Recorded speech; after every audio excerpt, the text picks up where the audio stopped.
j'étais à Bergerac. J'ai vécu mon enfance à Bergerac. Et la maison dont je me souviens le mieux, c'était une maison où il y avait un petit jardin. Et ce jardin, c'était un univers pour moi. C'était un petit jardin de ville, mais pour moi, c'était un monde. Il y avait le coin aux légumes, c'était le coin de mon père. Le coin aux fleurs, c'était celui de ma mère. Et en somme, j'ai fait mon apprentissage de la nature dans ce jardin. Ça, c'est un peu plus vieux dans mes souvenirs, mais c'est un souvenir absolument fabuleux. J'étais allée Ça, c'était une autre maison que nous avions, et derrière, il y avait un bois. Et dans ce bois, c'était pour moi l'émerveillement, parce que j'allais m'y promener très souvent, c'était mon domaine, là. Et ma mère m'appelait d'ailleurs la fille des bois, c'était pas pour rien. Et alors, un jour, j'étais bien tranquille, assise dans le bois, et je vois la terre qui se met à onduler devant moi. Je dis, mon Dieu, qu'est-ce qui se passe? Alors, c'était la terreur du serpent, bien sûr, comme tous les gosses. C'est peut-être un serpent qui est là-dessous, puis ça, les feuilles sèches se remuaient comme ça, doucement. Je prends un petit bâton, je remue un peu, puis j'étais toute seule dans le bois, je faisais mes affaires toute seule, et je vois une taupe. Oh, nia, une taupe à fleur de terre. C'était l'occasion inespérée, selon mes principes, de l'attraper pour pouvoir l'apprivoiser.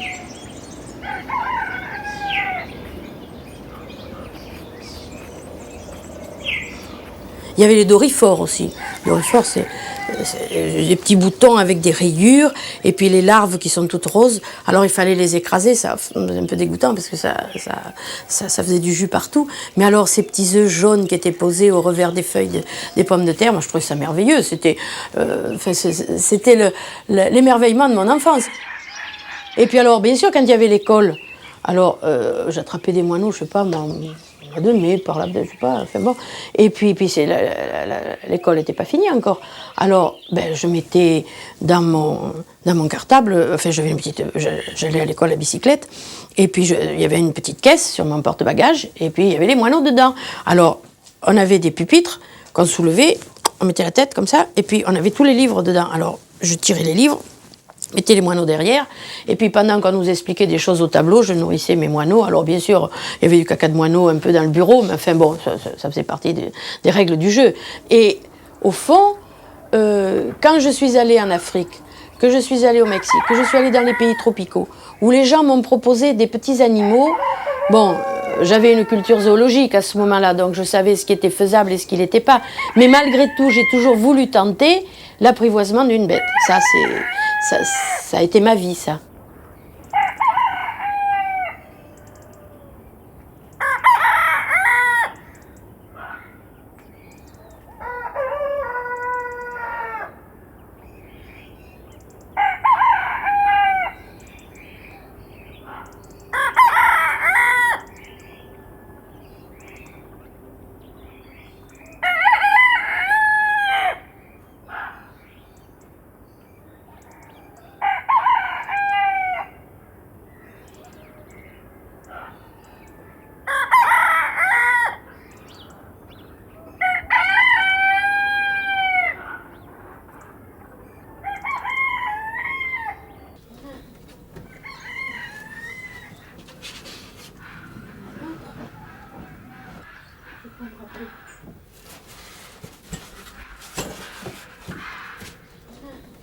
Alors toi, pousse-toi un peu.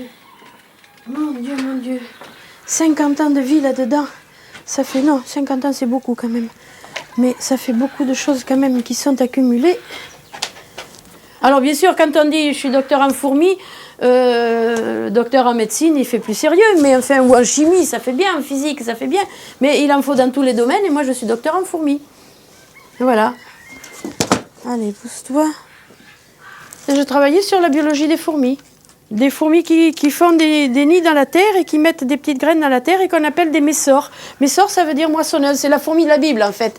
Et même dans la Bible, il y a, si on trouvait un nid de fourmis, à qui appartenaient les graines? Est-ce qu'elles appartenaient à celui qui avait le nid dans son champ, ou est-ce qu'elles appartenaient à celui qui s'était fait spolier, qui était dans le champ d'à côté, parce que le tout est de savoir à qui appartenaient les graines.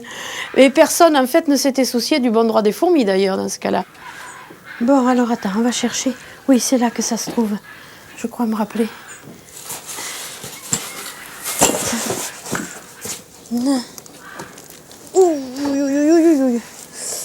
Bon, voilà, ça c'est déjà un morceau. Voilà un autre.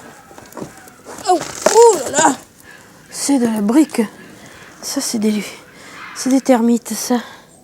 Des termites d'Afrique. Attends, on va reposer tout ça là. Bon, j'ai retrouvé mon matériel, ça va.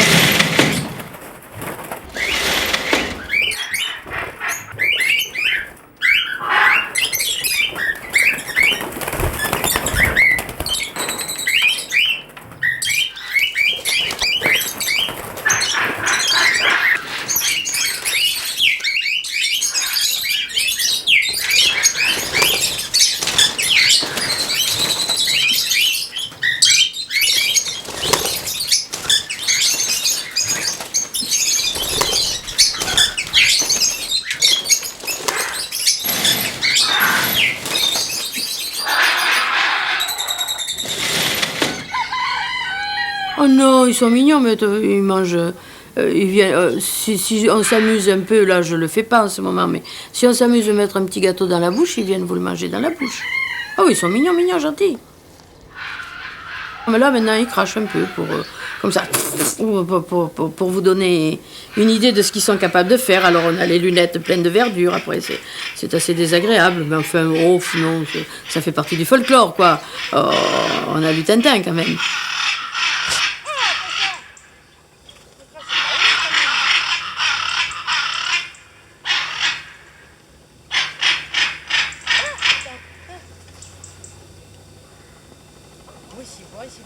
Oui, c'est bon, madame, c'est bon.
On arrive à une aberration parce que on a servi la nature, on veut de plus en plus de rendement, il faut de plus en plus de rendement en graines, en blé, en céréales de toutes sortes. Donc on évite que les graines soient mangées par les insectes, par les corbeaux, par tout ce qu'on peut imaginer. On met des tas de produits pour des herbicides aussi, pour qu'il n'y ait que le blé qui pousse, qu'il n'y ait que le maïs qui pousse, qu'il n'y ait pas de mauvaises herbes à côté. On tue tout, alors on ne garde que par des travaux très pointus, on arrive à éliminer, à produire des herbicides, des insecticides qui sont très pointus et qui détruisent vraiment ce qu'on veut détruire. Mais pour ce qui est des insecticides, ça va bien au-delà quand même, parce que une abeille, c'est un insecte, elle a la même physiologie qu'un charançon. Donc si on tue le charançon, on tue l'abeille. Comment dirais-je, le charançon mange la graine. L'abeille, elle suce la fleur. On peut se dire, c'est pas la même chose. On n'a qu'à agir au niveau de la graine. Mais quand la graine a métabolisé l'insecticide et qu'elle l'a amené dans sa sève, à ce moment-là, on tue les abeilles. Et s'il n'y a plus d'abeilles, je dis d'abeilles au sens large, c'est-à-dire l'abeille domestique, celle qui vit dans les ruches, et puis les abeilles sauvages, qui sont quelquefois des petites choses qui ressemblent, pour le commun des mortels, ne ressemblent pas à une abeille. On ne dirait pas que c'est une abeille, mais zoologiquement parlant, ça naît. Et ces abeilles vivent des fleurs aussi, et elles assurent des pollinisations. Et si les pollinisations ne sont plus faites, ben, ça n'est fini des fruits. On va le sortir de son carton. Voilà. Et puis alors, vous voyez, il y a une petite caisse faite exprès. avec un plan incliné, puis des ouvertures là, comme ça, là, même si on met des cartons partout dans le camion, il risque pas de s'asphyxier, il y a toujours une petite zone d'aération. C'est fait exprès. Ça. Attends, on va essayer de... Voilà. Voilà. Allez ma doudoune, sors. Sors. Allez, sors. Voilà. Ça y est. Regardez la pauvre, elle s'est arraché toutes les plumes de la queue parce qu'elle s'ennuyait. Mais c'est un oiseau qui est pas jeune, hein. Parce que quand vous regardez ses pattes, vous voyez qu'elles sont toutes blanches et puis les écailles sont... C'est un peu écailleux quand c'est un oiseau qui est jeune, les pattes sont beaucoup plus fines, beaucoup plus lisses, si je puis dire. Hein? Tu veux une cacahuète, ma grande, va? Oui. Oh, quand on fait ça, c'est qu'on a peur. Hein? Vous voyez, quand elle sera bien apprivoisée, elle prendra et elle mangera. Mais pour le moment, elle prend et elle jette. Allez, garde-le. Garde-le, non? Oui, t'as peur. T'es pas contente, hein? Après ce voyage, je dis. Voilà. Et puis ça peut durer comme ça jusqu'à... Tiens, voilà. T'as un bec bien pointu, dis donc. Et... Oh oui. Eh ben c'est tout. Voilà. Il faut attendre qu'on se calme, il faut attendre de s'apprivoiser. Hein, mais t'es un beau zazo. Mais je te donnerai la liberté bientôt, hein? Tu seras en liberté, pas aujourd'hui, parce qu'aujourd'hui tu arrives, c'est la panique, dis. Hein? Mais t'as pas trop peur. Si elle avait trop peur, elle crierait, mais là non. Oh, mais tu vas me parler bientôt. Mais tu vas me parler. Mais oui, regardez comment il me parle, ce beau zazo. Mais il est gentil, le zazo. Hein? Hein? T'es un beau zazo? Oui. T'as peur, hein? Ah, mais attends, quand tu seras un peu habitué, je t'ouvrirai. Hein? Je t'ouvrirai, mais bien sûr, là, c'est l'entrée en matière, là, hein? Mais bien sûr, on fait connaissance, mais bien sûr. Et pourquoi je t'enferme? Parce que si tu t'envoles, si t'arrive un accident, il vaut mieux que tu sois protégé. Parce que les oiseaux, ça vit en 3 dimensions, c'est ça le malheur, hein? Hein? Hein? Oh oui, on va devenir copains tous les deux. On va devenir copains tous les deux. Tu viens sur moi? Oh oui. Viens sur moi, viens. Viens. T'as peur, hein? Ah là là. Non. Attends. T'as trop peur. Non, viens. J'ai envie de dire pas plus que le reste, c'est-à-dire que quand on étudie la vie, tout vous intéresse. Alors la vie sociale, c'est un...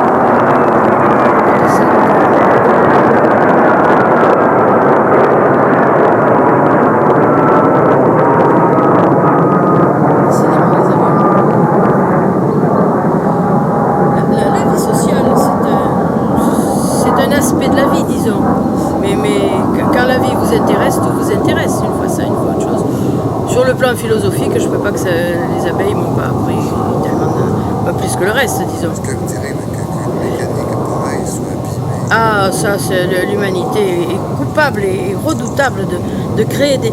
Mais c'est vicieux de créer des produits de plus en plus vicieux pour... Finalement, c'est dur de lutter contre les insectes parce que c'est petit, il y en a partout, mais alors on arrive à tout démolir, c'est désintégrer complètement l'ordonnancement de la planète, quoi, finalement. C'est affreux. Hein, mon doudou, t'es sale, hein? Il pleut. Ça, c'est une de tes préoccupations, ça. Eh bien, bien sûr, mais quel est le biologiste qui n'est pas préoccupé par ça? Les écolos aussi, au sens banal du terme, disons, mais finalement, c'est les garde-fous, ils ont raison, ces gens-là. Ils sont difficiles à vivre, mais leur combat est méritoire parce qu'ils luttent à main nue contre des firmes industrielles qui veulent toujours plus, toujours faire produire plus. Alors après, quand on a des tonnes de céréales, on ne sait pas quoi en faire. Quand on a des tonnes de pommes, on les verse dans les fossés, on jette du gasoil dessus. Et puis moi, je les achète à prix fort pour nourrir mes animaux. Et puis quand on veut nourrir les petits vieux dans les maisons de retraite, il faut acheter ça au magasin. C'est le monde à l'envers, quoi. On se demande si c'est normal de faire comme ça. Et puis peut-être accepter de ne pas avoir un rendement à 1000%. Laissons la part du pauvre, la part aux petits oiseaux, la part aux insectes prédateurs, faisons-en moins et faisons-en mieux, disons, parce que pour avoir un rendement trop fort, on arrive à tout tuer autour. Alors, bon, c'est illogique, disons, depuis des millions d'années. Et oui, elles ont leur rythme en elles-mêmes, et puis là, on les dérègle, on les tétanise, les pauvres, elles ne peuvent plus trouver l'entrée de la ruche. Enfin, on dérègle leur système d'orientation. Enfin, c'est affreux. Et alors, on voit ça sur les abeilles parce qu'on les élève, mais tout le reste qu'on n'élève pas et qui crève tout pareil, c'est affreux.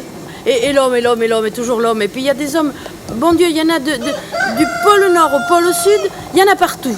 Il y en a comme il y a 2 milliards d'hommes maintenant. Et alors c'est triste parce que nous avons la conscience, du moins certains d'entre nous, la conscience du mal que nous faisons. Est-ce que c'est la loi de l'évolution de la planète de faire qu'il n'y aura plus rien, que nous aurons tout tué? Peut-être c'est la loi au fond. Il y en a qui vont crever, puis il y en a qui vont résister. C'est l'horreur, mais c'est comme ça. L'homme s'empoisonne et puis après, il y en a tellement d'hommes sur Terre que même il s'en empoisonner tant et plus, il y en aura encore. Et maintenant, on en est au stade de les fabriquer en éprouvettes. Alors, on n'en manque pas d'hommes. On va cloner les gens, et puis toi tu seras pour donner le foie, toi tu seras pour donner... C'est l'horreur. Dans un sens, c'est l'horreur. Vis-à-vis de toutes nos traditions de civilisation, c'est l'horreur. Mais si c'est vers ça que nous allons...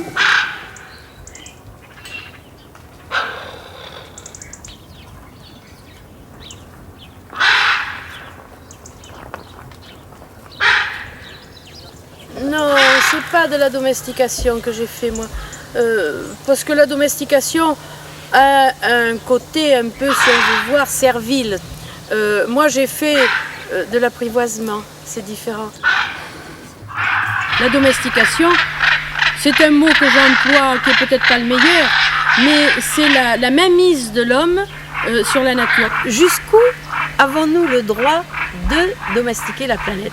Ça, c'est un grand problème. C'est un problème de conscience, c'est un problème moral, c'est un problème que l'humanité, jusqu'à présent, ne s'est jamais posé, parce que quand elle a fait de la sélection sur des bêtes, pour avoir des bêtes domestiques plus faciles à exploiter, la nature gardait un peu ses droits, quelquefois, si on peut dire. Mais là, même si elle gardait plus ses droits, il y avait quand même quelque chose qui ne dépassait pas les limites. Les limites de quoi? Les limites du poids par lequel on pèse sur tous les êtres vivants, sur toute la planète. C'est absolument énorme. Rien ne nous échappe. Rien ne nous échappe. Nous parlons des animaux, mais on pourrait aussi bien parler des plantes. Mais alors là, on fait des plantes transgéniques qui résistent à des herbicides. Bon, très bien. Alors on peut mettre des herbicides sélectifs pour désherber des colzas ou des machins comme ça. Et puis les pollens vont s'hybrider avec des herbes sauvages d'à côté, qui sont des mauvaises herbes et qui deviennent par le fait résistantes. Nous avions des bleuets dans le temps, et nos bleuets quasiment ont disparu. Des marguerites, si vous pensez aux promenades dans la nature, vous avez vu des marguerites dans les champs. Il y en a partout, à la belle saison, les marguerites fleurissent dans les prés. Parce que la marguerite est une plante indigène, est une plante de chez nous. Mais de chez nous depuis la fin des glaciations, quand tout s'est repeuplé, si vous voulez. Bon. Par contre, le bleuet et le coquelicot sont ce qu'on appelle des messicoles, c'est-à-dire des plantes qui vivent dans les moissons. Et il n'y a pas que ça, il y a la nielle des blés, il y a le miroir de Vénus, qui sont des fleurs très jolies, qui sont quelquefois... qui ont été trop abondantes à un moment donné et qui étaient un peu détestables. Mais ces graines ont été amenées avec les graines des céréales par les hommes du néolithique qui ont quitté le croissant fertile au Moyen-Orient et qui progressivement ont envahi l'Europe en emportant leurs céréales avec pour les faire pousser. Et en somme, pour ne parler que du bleuet et du coquelicot, ces plantes ont vécu avec l'homme et ont été transmises jusqu'à nous par les céréales que l'homme cultivait. Si maintenant nous mettons des herbicides sélectifs, on voit que les coquelicots, eux, arrivent à survivre sur les bords de route, sur les talus, dans les endroits, pas au milieu des prés, mais ils vivent dans des endroits un peu en jachère, si on peut dire. Mais il faut savoir une chose très amusante, c'est que le coquelicot, les racines du coquelicot empoisonnent la terre pour le coquelicot lui-même. C'est-à-dire qu'une année, il y a par exemple à un endroit un champ de coquelicots somptueux. L'année d'après, il n'y aura plus que quelques rachitiques parce qu'il ne pourra pas s'entretenir. Il s'est auto-intoxiqué. Il faut donc qu'il aille ailleurs.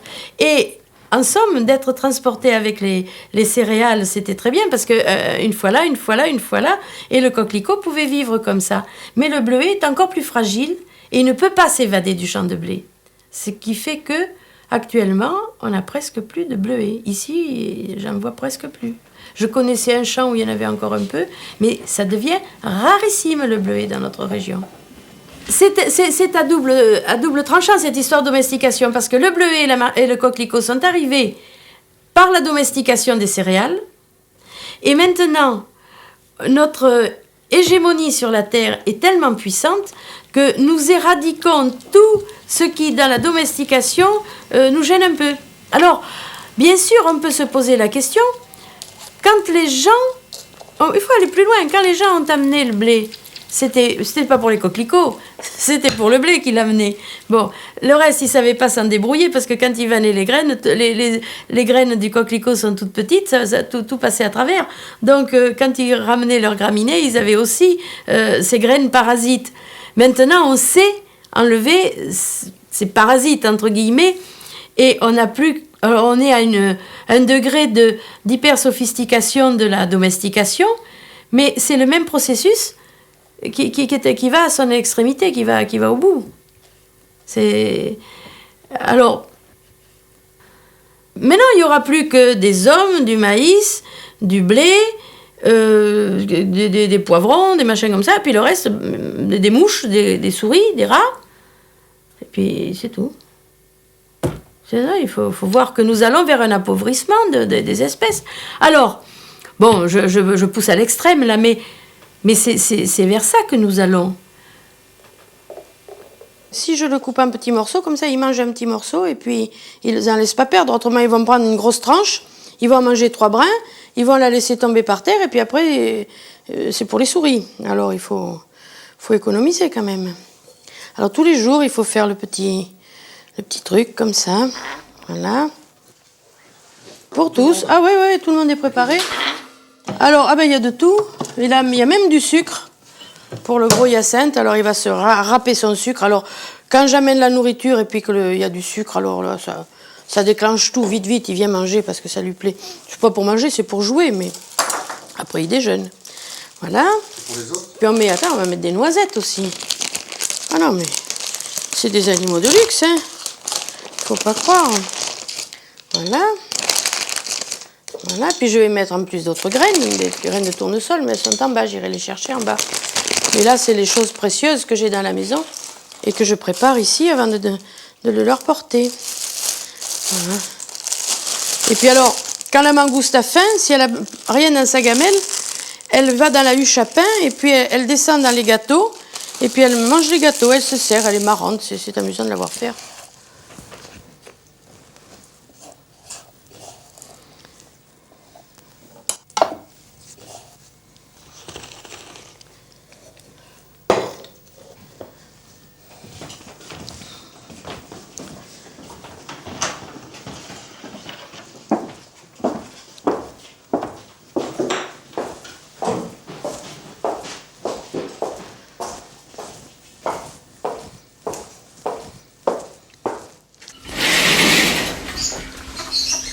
Dans les coquins, il me gaspille beaucoup là. Voilà.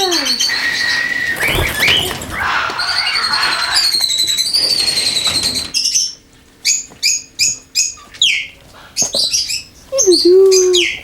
Viens manger. Viens manger. C'est bon ça.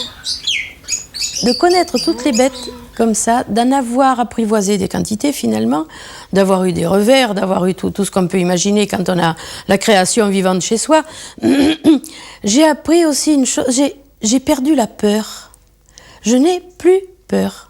C'est drôle parce que quand on est petit, on a peur de ceci, peur de cela.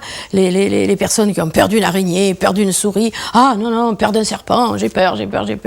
Moi, je les connais si bien que je n'en ai plus peur. Et ça me donne un grand calme profond pour tout un tas de choses de la vie d'ailleurs. Je n'ai plus peur. Avec les animaux, finalement, on apprend des tas de choses. On apprend la tolérance. On apprend à supporter l'animal qui ne peut pas moins faire que de faire pipi dans ce coin-là parce qu'il a décidé de le faire et que vos activités de ménagère ne se prêtent pas à ce jeu. Mais on apprend à tolérer l'animal. On apprend, si par exemple une bête fait une chose qu'on ne veut pas qu'il soit faite, il ne s'agit pas de lui taper dessus. Il vaut mieux se mettre en situation où la bête n'aura pas à faire la bêtise. Ils étaient posés au début comme des livres dans une bibliothèque. Et puis un jour, je me suis dit, mais quand même, je peux les montrer à personne. Je peux même pas les voir parce que je tirais de temps en temps un peu, puis je les remettais. Bon, mais enfin, c'était anecdotique. Et alors là, ça me permet de les montrer aux gens qui viennent me voir, des amis, des connaissances, des gens qui passent le pas de la porte chez moi. Et j'ai le plaisir de voir l'émerveillement de leurs yeux, dans leurs yeux. C'est ah, le cri du cœur, mon Dieu que c'est beau. Et c'est une occasion de montrer les beautés de la nature finalement à des gens qui n'y ont pas accès parce qu'ils ne visitent pas les musées, parce que bon, on ne voit pas ça partout. Et c'est une occasion aussi de prêcher la bonne parole, si toutefois on peut la prêcher, c'est de dire nos insectes, enfin ça c'est des insectes tropicaux, mais c'est pareil, sous les tropiques, les insectes disparaissent. Bien sûr, vous avez la malaria. Vous avez, quand on va en Afrique, qu'on se fait piquer par les simulies, qu'on se fait piquer par les moustiques, au bout d'un moment, on est bien content qu'il y ait des insecticides pour vous débarrasser de tout ça. Mais ces insecticides qu'on répand par avion sur les rivières, par exemple, pour tuer les moustiques, bon, ben c'est bien beau, mais les larves de moustiques, on en souffre moins. Mais après, tout est mort.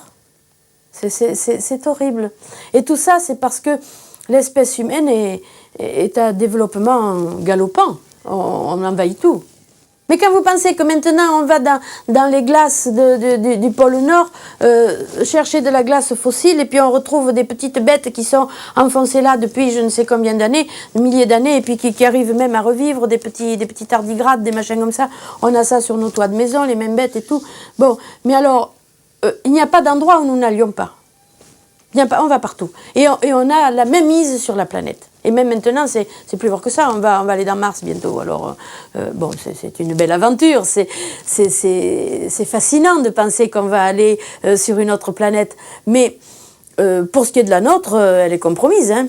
C'est inhérent à notre développement, à notre évolution. Et je pense que nous sommes conscients de ce que nous faisons, mais nous ne pouvons pas ne pas le faire. Alors, on s'autodétruit, mais on ne peut pas s'arrêter, quoi. Ah ouais, on s'autodétruit ou on va faire autre chose. Alors, naturellement, toutes ces espèces qui disparaissent, ça fait mal au cœur. Ça fait mal au cœur parce qu'on est conscient que c'est nous qui le faisons. C'est grave. Mais il faut se dire qu'à l'échelle géologique, il y a eu des moments où il y a eu des cataclysmes. Bon, quand les dinosaures ont disparu, c'est pas nous n'étions pour rien, là, on était loin d'être impliqués dans l'affaire. Mais il y a eu un cataclysme géologique qui a fait que toutes ces grosses bêtes ont disparu et que la nature est repartie pour évoluer à partir de choses qui étaient déjà très évoluées et ça a refait autre chose.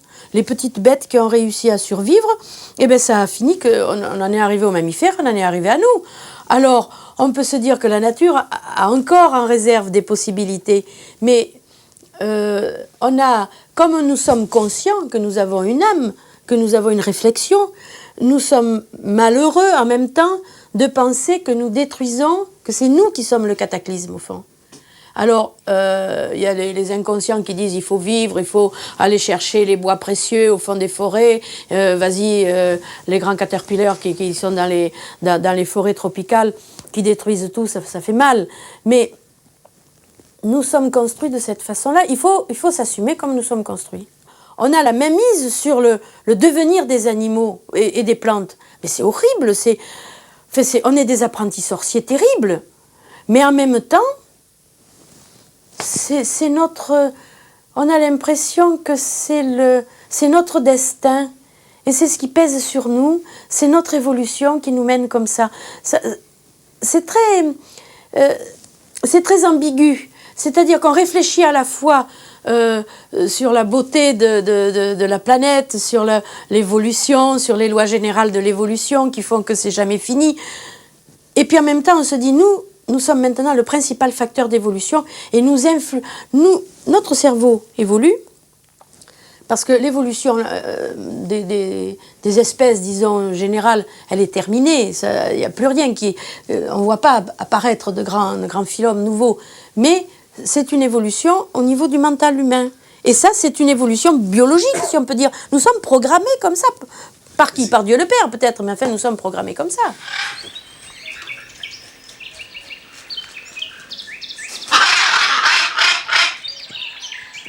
La maison est grande, les murs sont très épais, donc on arrivait à être un peu tranquille. Sauf quand j'ai élevé une petite jeunette.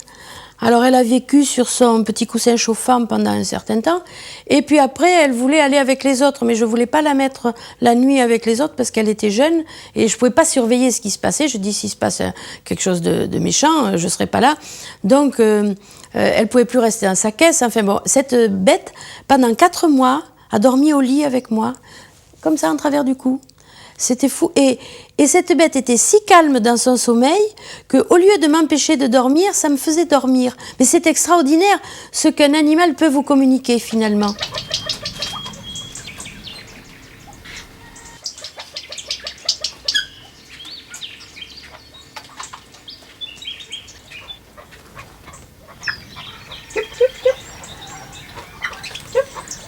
Allez, viens.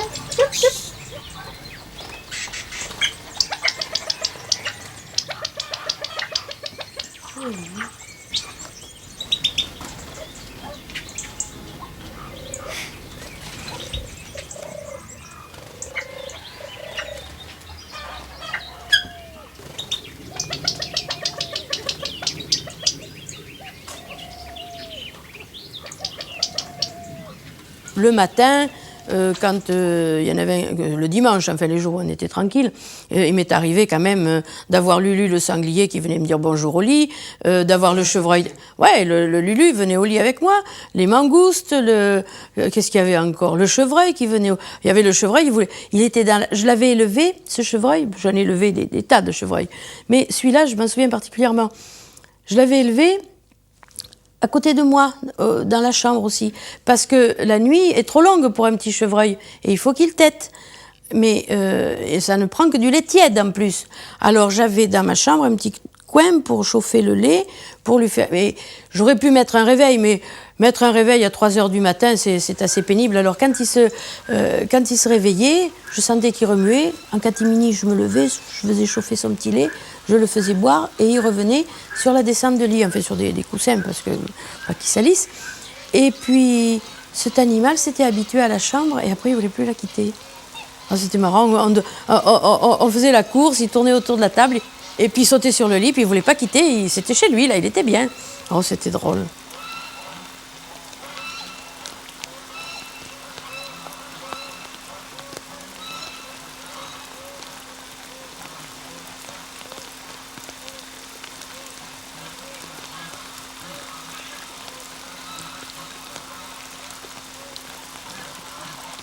Bien sûr, ces bêtes sont différentes de nous. On essaie de leur inculquer des bonnes manières, si je puis dire, pour être en bonne intelligence avec eux.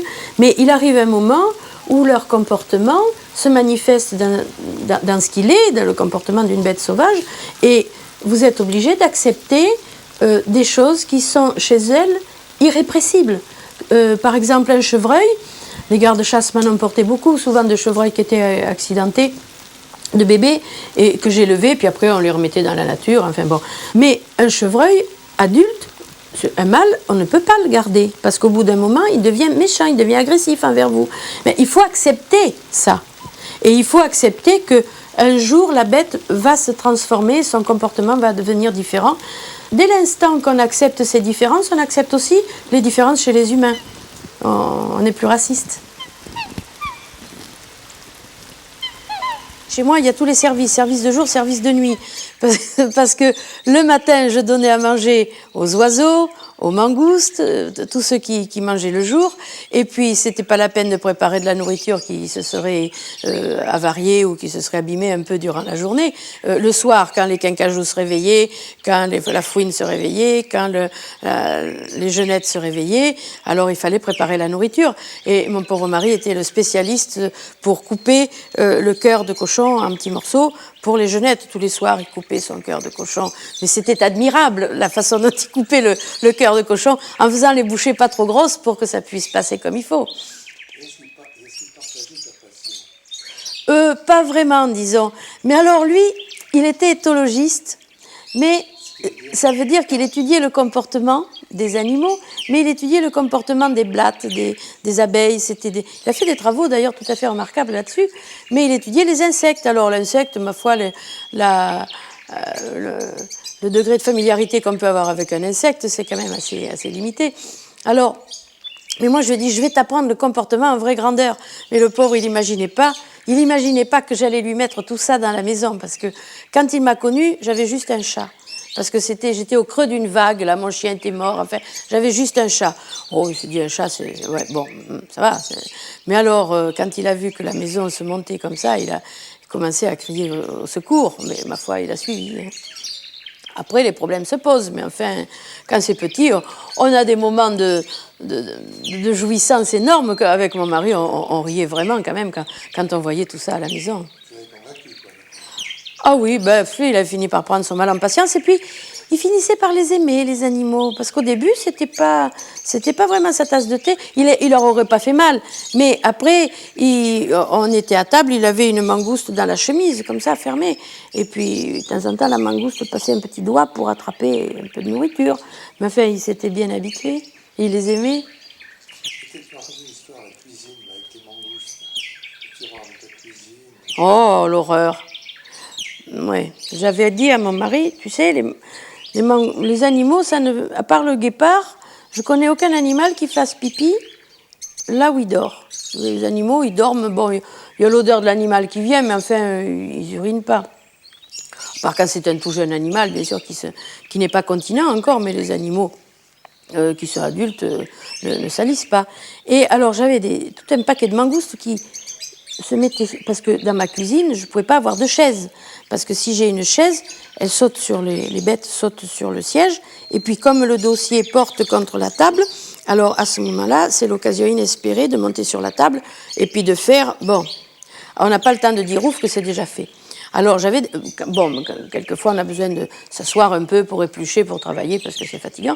Alors j'avais des tabourets, alors elle montait sur le tabouret, et de là elle rentrait dans un tiroir, et elle dormait dans le tiroir. C'était un tiroir où il y avait du bricolo, là, un petit marteau, un petit machin comme ça pour première main, des petits outils. Bon. Mais elles vont salir tout. Mais je dis non, t'en fais pas, elles dorment dans le tiroir. Mais cette espèce-là, je m'en suis rendu compte à mes dépens, fait pipi au lit quand elle dort. Alors je voyais, j'avais, je sais pas moi, 5 mangoustes au moins de cette espèce-là. Alors elle rentrait dans le tiroir. Et puis le matin, au bout d'un certain temps, je voyais les planches ça coulait entre les planches comme ça. L'horreur. Alors bon, il a fallu prendre des mesures, mettre un truc plus haut, sortir les planches, en mettre d'autres. Enfin bon, ça faisait partie des règles du jeu. Mais puis après, elles sont allées dormir dehors. Mais c'est coquin, hein. On n'est jamais tranquille avec des mangoustes. Hein. Ah ben, il y en a, oui, il y a celle qui me reste, là, qui est amoureuse du kangourou. Quand elle vient dormir avec moi, je peux pas dormir avec elle parce qu'elle me fait pipi au lit, elle me fait pipi dessus. Alors, puis elle est pénible, elle me lèche avec sa petite langue qui râpe, elle me lèche derrière les genoux, là où la peau est fine, ça l'amuse. Ou alors les talons, elle me ronge les talons, mais pas par amour, comme ça, pour le plaisir, quoi.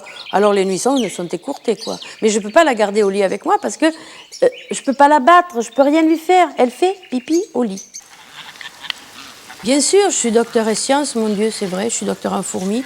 Je ne suis pas simplement le folklore d'aimer les bêtes. J'ai écrit un petit livre de vulgarisation comme ça pour expliquer mes rapports avec mes animaux familiers. Ça, c'est une chose, c'est une anecdote.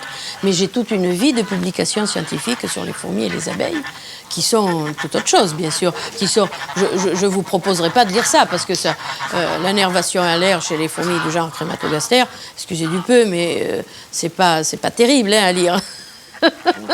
et des choses comme ça, ou la digestion chez telle espèce d'abeille tropicale. Excusez-moi.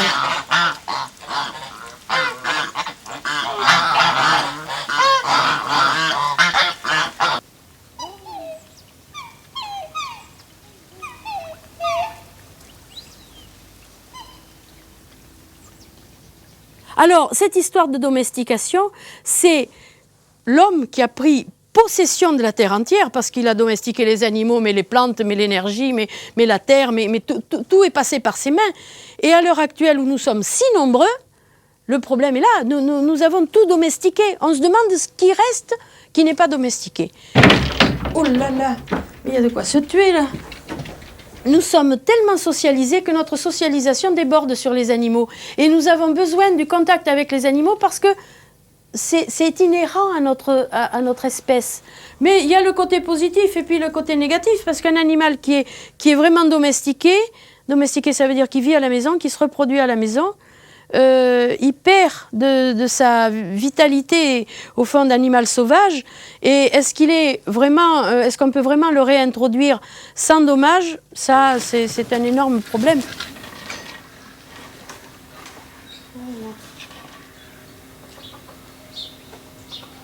Seulement, il ne faut pas qu'il parte dessus, là, parce que ce serait la panique s'il partait sur le filet.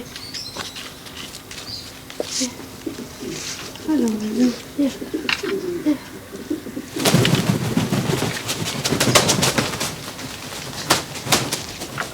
Ne va pas là-haut, va pas là-haut. Ne va pas là-haut. Ne va pas là-haut. Viens. Il a peur.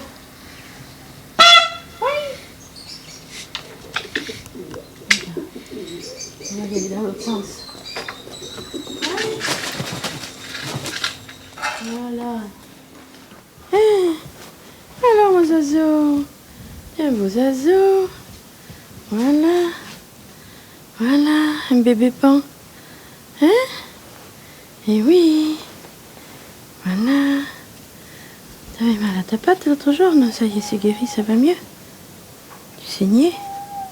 Bon.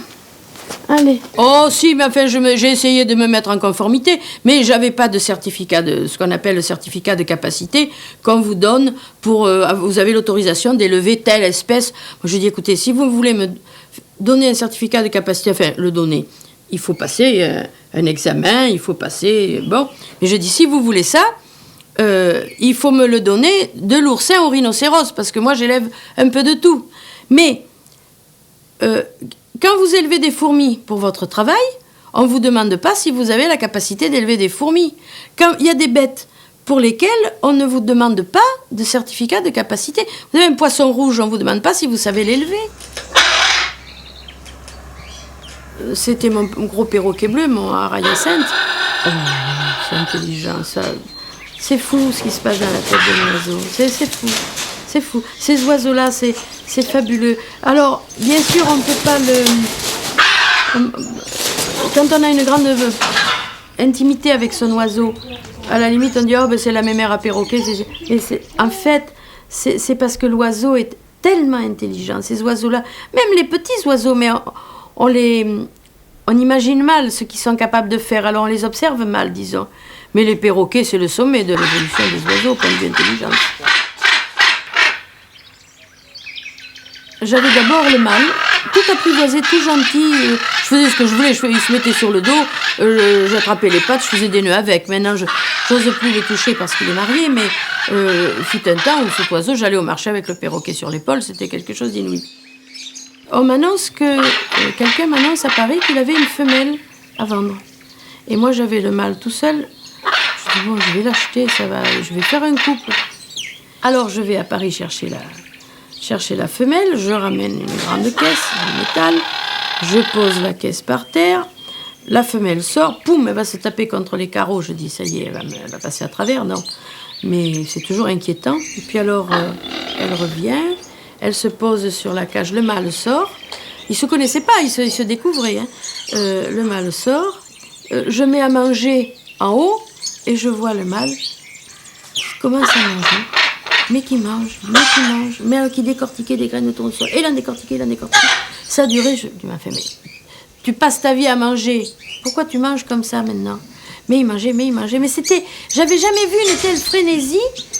Et quand il a eu bien mangé, mais jusque là, il est allé vers la bête qui arrivait et il lui a régurgité la nourriture.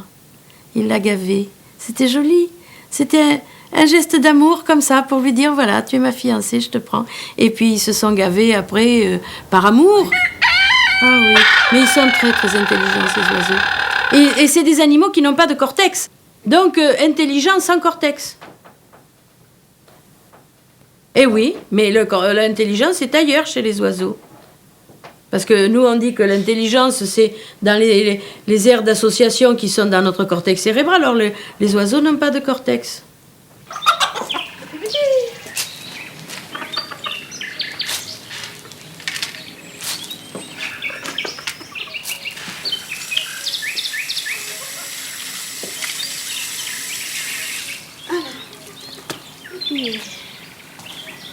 Je les enferme, ils sont sales comme tout. Je voudrais bien leur donner la liberté, mais j'ai mon voisin qui me les tue quand ils vont se promener un peu trop loin. Alors je suis obligée de les enfermer. Parce que j'étais la mère aux bêtes qui élevait des fouines dans sa maison, qui élevait des mangoustes, des machins comme ça. Donc je méritais d'être vouée aux gémonies parce que j'étais une tortionnaire qui élevait des animaux en camp de concentration. Mais c'est pas ça.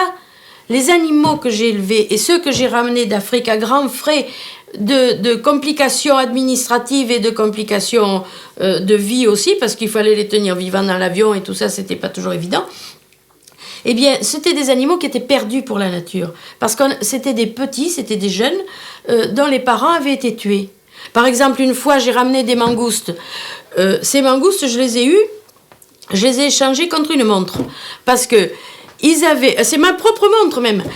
Ils avaient tué la mère, et le monsieur qui avait tué la mère pour la manger avait pris les petits dans le nid et les avait donnés aux gosses au village. Et j'apprends ça. Des coindros sont au village, il y a un petit qui joue avec. Alors moi j'ai pris ma montre, j'ai dit à mon Africain qui travaillait pour moi, mon technicien, je lui ai dit, bon, tu donnes ça au petit et tu me ramènes les mangoustes. Alors le gosse, quand il s'est vu avec une montre, bien sûr c'était bien préférable que les mangoustes qui allaient crever. Ces mangoustes allaient mourir dans ses mains parce qu'ils ne savaient pas les élever. Et moi j'ai eu toutes les peines, sur 5, j'en ai sauvé 4. Enfin, quand on aime les animaux, on aime le contact avec la bête. Mais j'aime le contact avec les bêtes, mais dans une certaine noblesse, disons. Je supporterais pas de voir une mangouste dans une lapinière à longueur de vie, et puis en lui disant, ma petite mangouste, mes mangoustes, elles m'ont fait des tas de bêtises chez moi, mais j'avais des poules, mais j'ai jamais mangé un œuf, parce que c'était pour elles, les œufs. Elles allaient les chercher, elles les gobaient, elles les cassaient, bon, c'est tout, quoi. Mais j'avais accepté le jeu. La visère est calme en ce moment, mais quand elle est très coléreuse, qu'elle est qu'il a beaucoup plu, elle devient toute rouge. Et quand on est loin là-bas et qu'on regarde du promontoire, on voit la ligne de partage des eaux. C'est joli. On dit que les premières domestications se feraient aux alentours de moins de 10 000 ans. Moi, je veux bien, peut-être, mais je pense que l'homme a cohabité déjà avec les animaux bien avant. L'animal familier. Qu'est-ce qu'on peut savoir de l'animal familier? Comme il n'y avait pas de race domestique à l'époque, ostéologiquement, on ne peut pas les identifier. Si c'est beau, un cygne. Mais c'est méchant, hein, mais c'est beau. Viens. Ouais. Ils font même plus de migration, ceux-là. Ils restent là. C'est l'hiver, mais ils sont là, ils sont bien.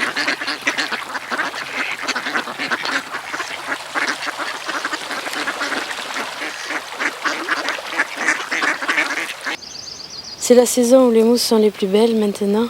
Regardez ça. Oh, c'est joli. Ça me plaît bien. Il y a des mousses magnifiques dans les bois ici. Et voilà d'autres, là, une autre espèce. Puis les plantes, c'est facile, elles sont toujours là au rendez-vous. Une bête se cache, tandis que une plante est là.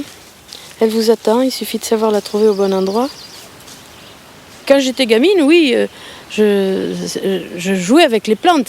Et il y avait des plantes que je détestais, mais même encore, que je déteste. Je ne les aime pas. Je ne sais pas pourquoi, je les déteste. Elles ont une gueule qui ne me plaît pas.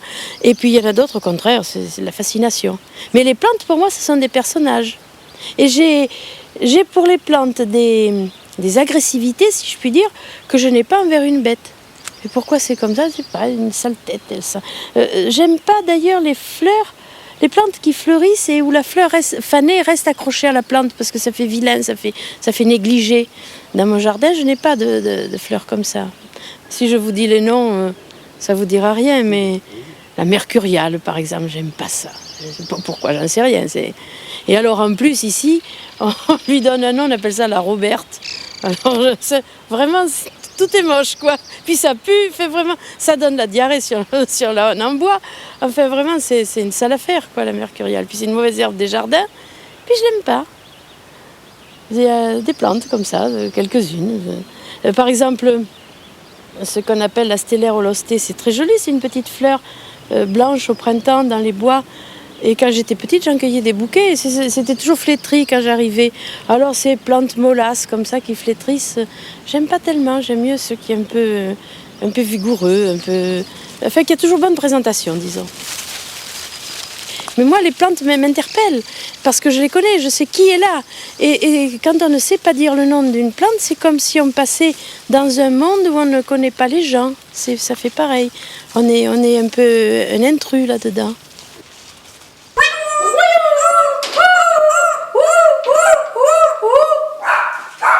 Ça fait aboyer le chien du coup.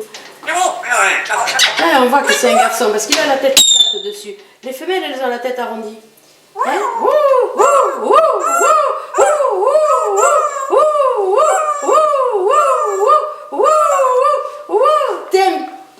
Tiens, pantin, tiens. Viens, regarde, tu vois? Ah, t'as vu? Ah, t'as peur, hein? T'as peur de ça, hein? Mais il a peur de rien, autrement.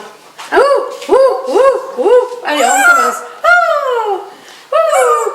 Je m'en méfie, hein? Parce qu'il a pas peur, lui. Allez, tu pinces, doucement. Celle-ci est mignonne. Viens, ma puce, tu as soif, toi, viens. Voilà.